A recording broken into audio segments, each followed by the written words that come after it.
Noget af årets første forårsvejr havde bestemt sig til at vise sig frem i weekenden 3. til 5. maj, og det var heldigt for os og for en fuldt optaget Limfjordscamping i Ålbæk, der holdt gratis weekend.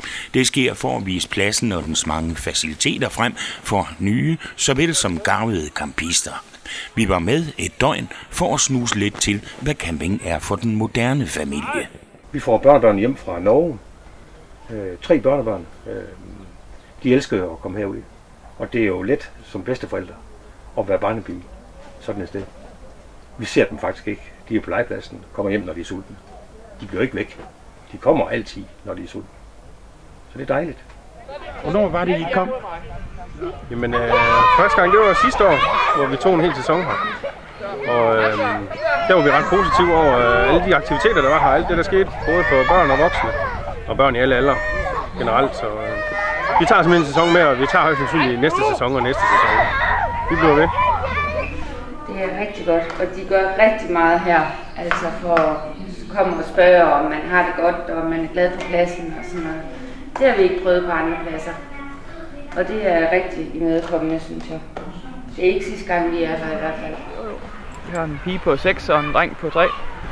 Hvad betyder sådan nogle legeredskaber på en campingplads? Jamen, det betyder da lidt frihed til de voksne i hvert fald. Så vi kan komme ud og hygge os med ungerne også jo. Jeg synes, det er dejligt at være sammen med mine venner og hygge mig. Oppebuen er sjov at lege på, når den er flad og når den er sådan helt pustet op. Og det er hyggeligt at lege med mine gamle venner og få nogle nye. Ja, jeg synes, det er mega fedt, når der er mange aktiviteter til, man kan lave. Så. Og hvad med dig? Er du tilfreds? Ja, jeg synes, det er helt vildt hyggeligt her. Hvad er det, der er godt? Legepladsen, den er god, og der er mange børn, og der er mange aktiviteter for børn. Hvad med mor? Er hun tilfreds? Meget. Når jeg har 3 glade børn og en glad mand, så er mor glad. I har aldrig været her? Nej, det har vi ikke. Vi er på gratis weekend her. Så det er også lidt et forsøg fra jeres side af? Ja, det er så.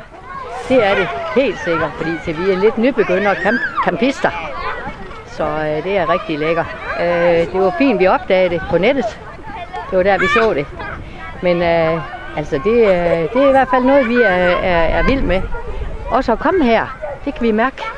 Vi kan godt lide det der med sådan en dejlig legeplads. Det er faktisk 80% af det, der er ved at være på camping. Når man sådan har sine børnebørn, og det er skønt, når det virker. Og det gør det? Og det gør det. 100%. Det har vi fundet ud af, selvom vi kom først i går. Det er ikke sidste gang i hvert fald. 2 minutter, så er der italiensk inspireret pastaret a la Limfjordscamping. Skål. Skål. Glædelig lørdag. Skål. Skål.